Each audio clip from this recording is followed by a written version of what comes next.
To silence notification of live transcribe, active or pause status in Samsung Galaxy S23 Ultra, swipe down to top of the screen and then tap setting icon. Scroll down the screen to find accessibility. Tap accessibility and then tap hearing enhancement. Tap sound notification and then tap open sound notification. Next, tap the setting icon at the top right. Under preferences section, tap sound types. While the alert for sound notification is set to allow sound and vibration, tap notification categories. Next, scroll down the screen.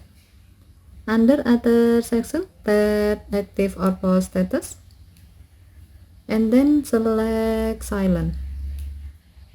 By choosing this option, your phone will silence or not play a notification sound when sound notification feature is on and you are pausing or resuming the live transcribe.